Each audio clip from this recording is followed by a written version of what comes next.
Subscribe to our YouTube channel and press the bell icon to get the latest updates. Election Commission of India has just announced the dates for elections to 4 important states in India, that is West Bengal, Tamil Nadu, Kerala and Assam, and 1 union territory, Puducherry, which has been in the news lately because its government fell. Now, we will have many opportunities to talk about the politics and how it evolves and how the campaigns evolve in these states. So right now, I leave you to listen to the punditry on primetime TV channels. Let them talk about what's going to happen in these elections and what's going to be each side's strategy, because they have to fill an hour or couple of hours of prime time every day. So I leave that for them for now. I don't have that much wisdom. Let me just pick up one broad trend from the way BJP's politics has evolved over the past 7-8 years. I would say since about 2012, when it became evident that Narendra Modi was the front runner in the BJP for the leadership position. It's only in 2013 that he was anointed the prime ministerial candidate. Now, we say that BJP has made a strong combination of nationalism, religion and then an anti-corruption platform to make it a kind of an unbeatable proposition to the voter. Now, what is nationalism?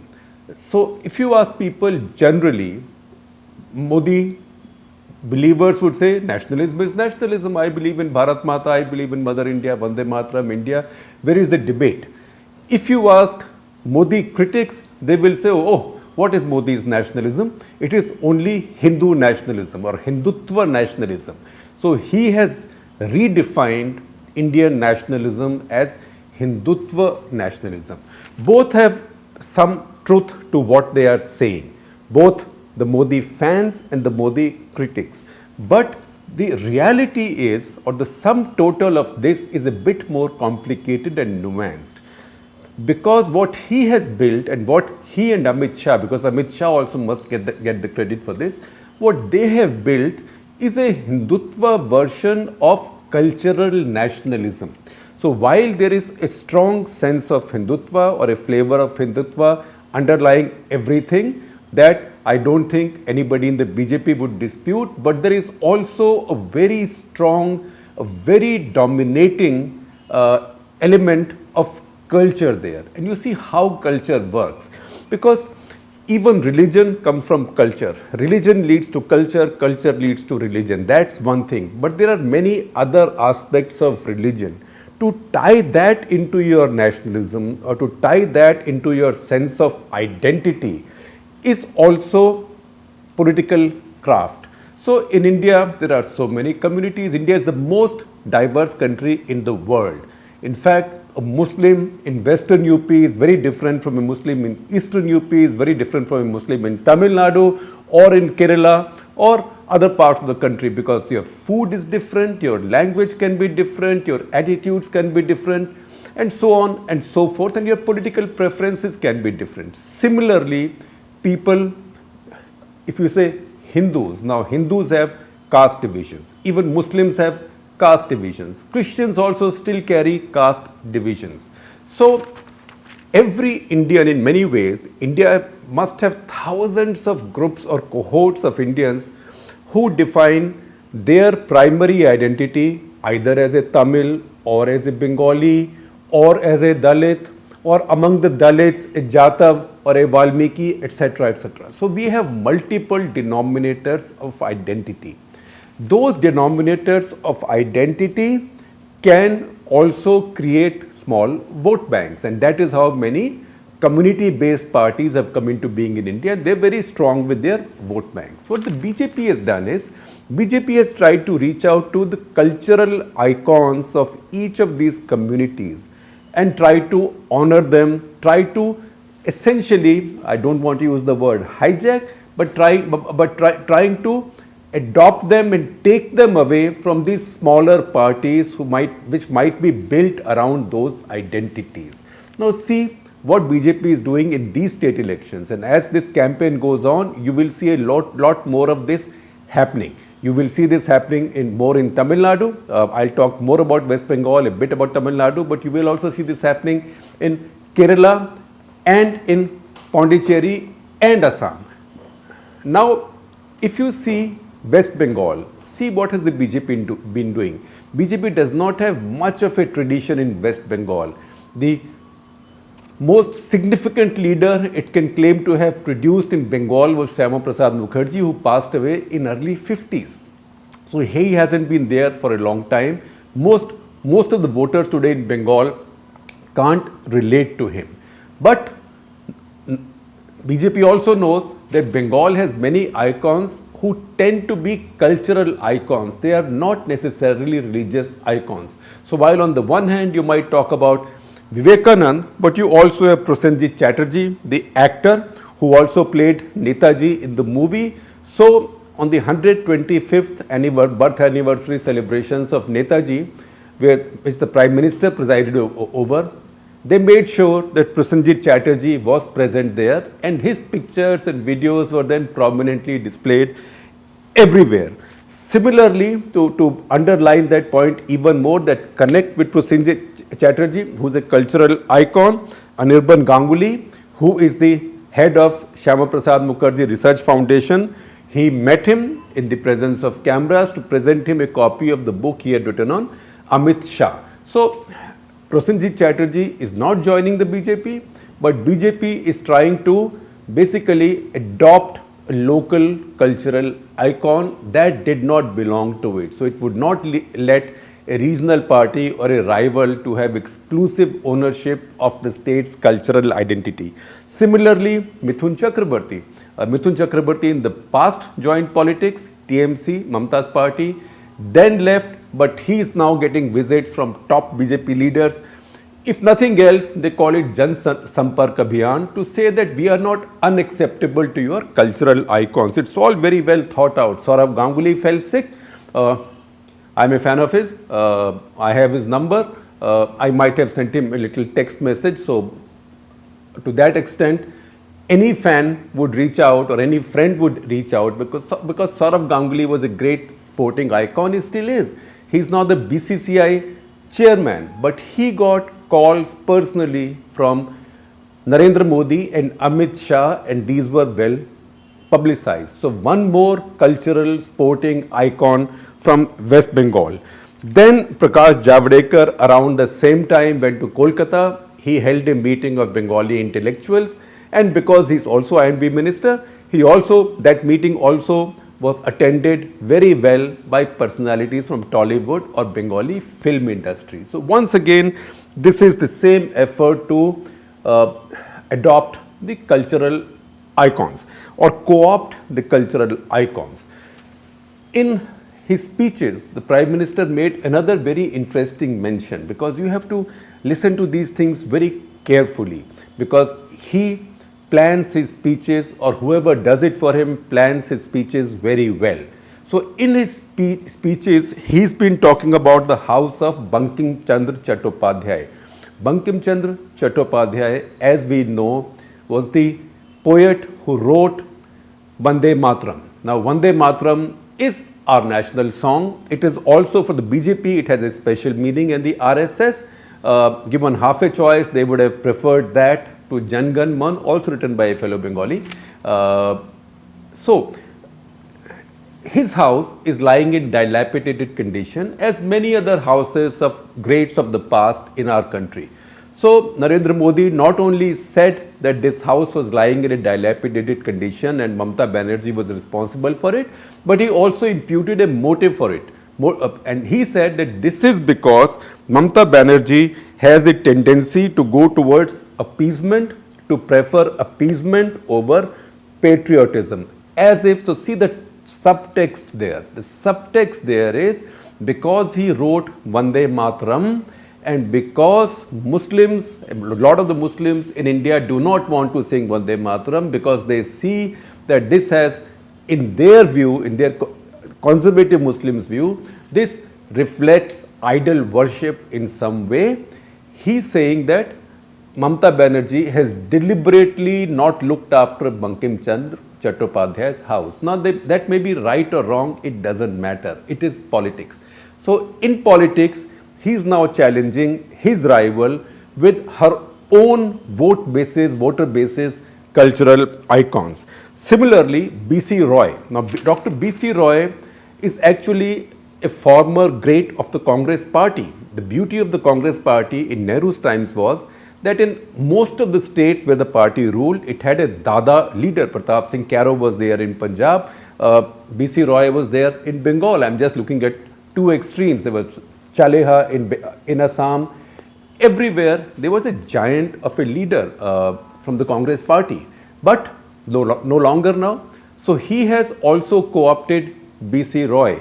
So B.C. Roy, now BJP people in their campaigns have been saying that, look, we will restore to Bengal the kind of glory that B.C. Roy was building. Now there is no way this can cause them any damage because one, the Congress doesn't matter in West Bengal. Second, I don't know the last time the Congress party remembered B.C. Roy. In fact, if you ask most of the Congress leaders today, even the 52 who are in parliament, and ask each one of them to write 2 paras on B.C. Roy, I don't think more than 10 will be able to do it. And if you just ask them who was B.C. Roy, maybe there will be 10 out of 52 who will not be able to answer that. So look at the BJP, they have ferreted that nugget out and they are saying that remember B.C. Roy, Dr. B.C. Roy, just as he had built the Durgapur industrial belt, we will also build industry in Bengal. So the cleverness or the smartness of the BJP is that where they don't have their own heroes and icons, they are quite happy and they are quite easy to co-opt other people's. They have no problem. In fact, they can even be recent congressmen. So look at Assam, which is again going to the polls. So Tarun Gogoi, Assam's chief minister, thrice, a very popular leader, still the most popular name from the Congress in the state.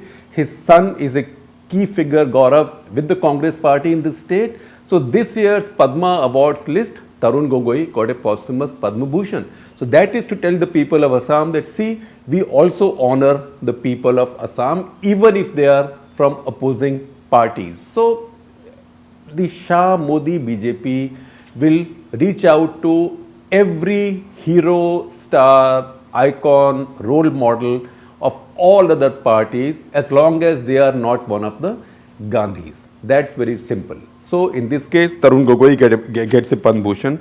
Then in Coimbatore rally, now I'm shifting from the east to the south. The Prime Minister's Coimbatore rally, 2 very interesting hoardings came up because Tamil Nadu is the home of large personality hoardings and cutouts. So one was of MGR. Now MGR was never the leader of the BJP. MGR was a very popular Tamil actor who became a very popular Tamil leader who is the founder of AIADMK. And AIADMK now is more or less an ally of the BJP. But the fact is that BJP does not have any leader in its own pantheon whose cutout it can put up in its own rally in Tamil Nadu.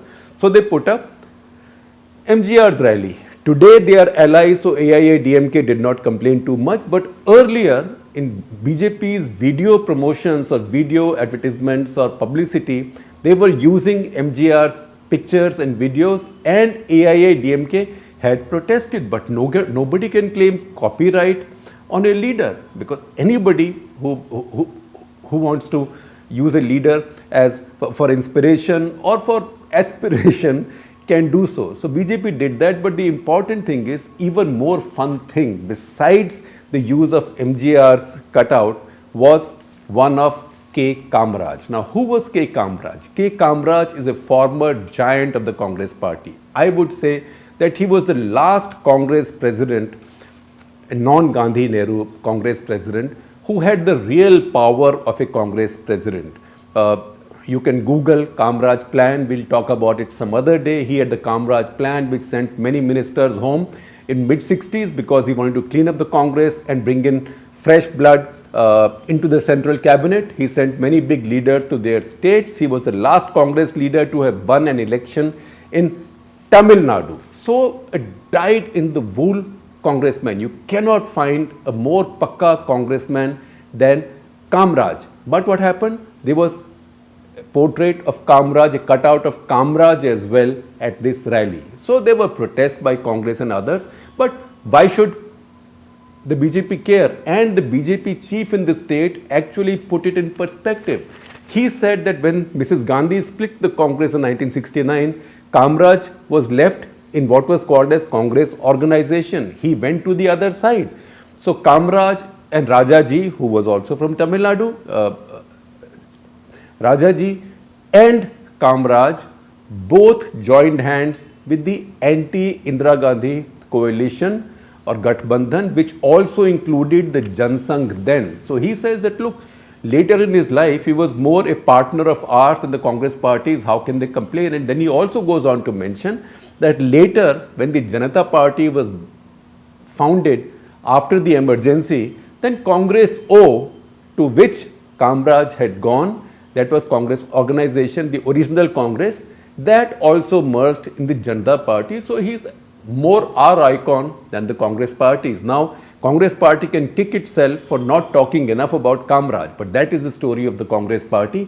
And you've now seen this happen in Tamil Nadu. Chances are that we'll see some of the similar stuff happening in Kerala and elsewhere, because in Kerala already somebody who spent 10 years of fantastic work, he did fantastic work for 10 years under UPA, that is E. Sridharan, the builder of the Delhi Metro.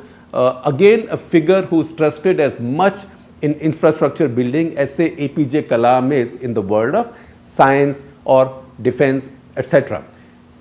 He was just sitting there. He's going to be 89 in a couple of weeks, but BJP reached out to him because they saw him as another of these Malayali or Kerala role models. He's not going to win any elections for the BJP, but this gives BJP a headline there, plus it gives BJP a foothold to say that, look, we also know Kerala and we are also willing to honor those in Kerala that Congress party will conveniently forget. In fact, if you want to see how thoroughly they work on this, I talked about BC Roy, Dr. BC Roy.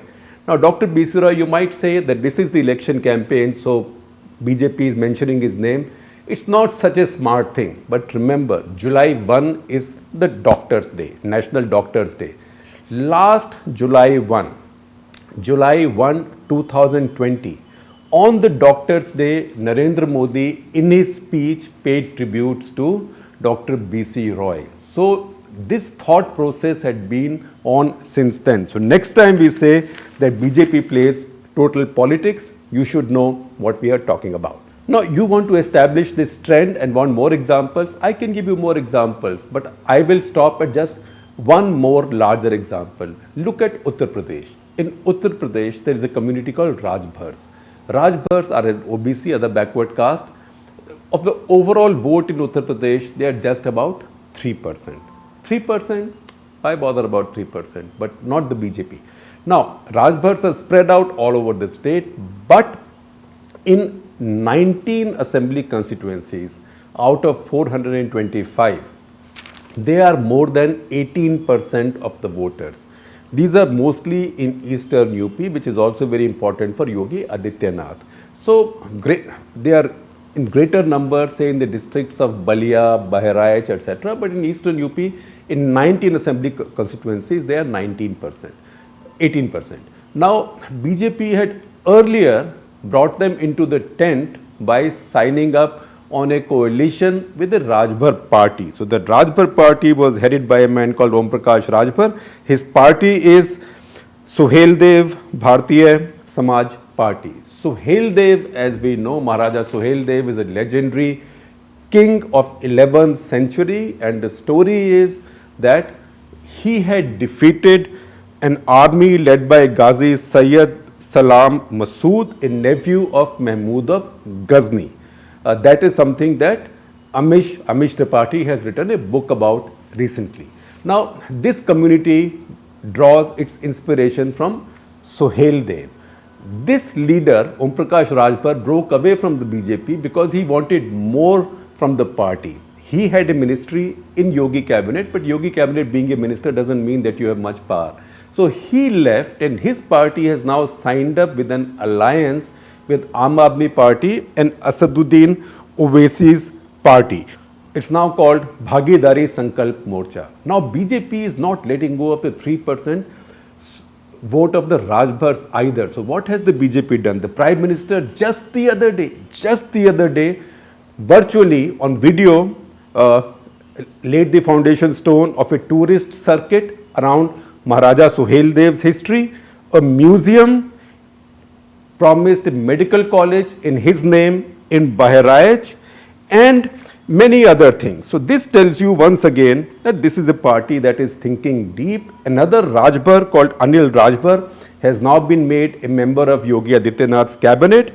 Yet another Rajbhar, Sankaldeep Rajbhar, has been given Rajya Sabha. So this is again trying to target these 3% votes by co-opting the cultural icons of the community. Now it's not as if only the BJP has done it. Others have, smarter parties have tried it. Congress way back in the past, but Congress has stopped doing it lately because Congress is not thinking its politics through.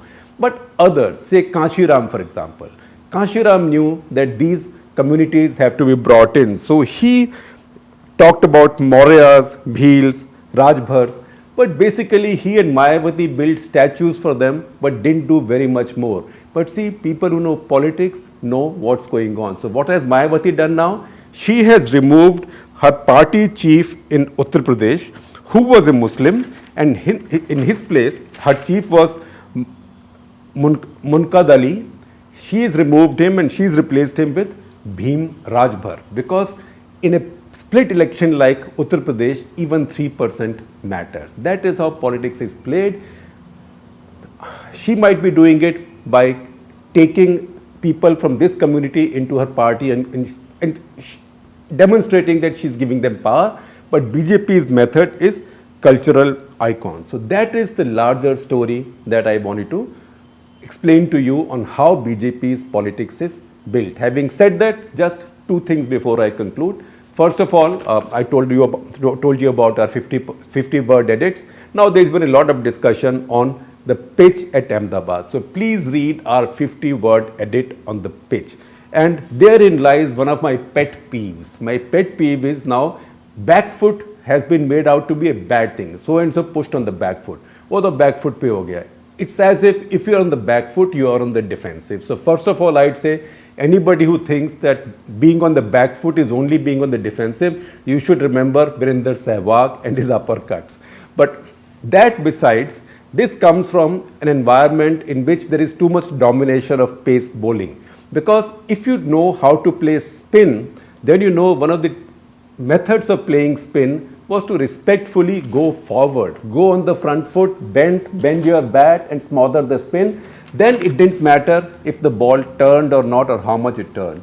Tell me something, 140 overs in Ahmedabad, such as they were, how many batsmen did you see doing this? So I speak in defense of the back foot, but also in defense of the front foot for the batsman's defense, and that's the art batsmen have forgotten. That's one. And lastly, we started our Campus Voice feature. It has had nearly 800 entries in the first 2 weeks. So thank you very much.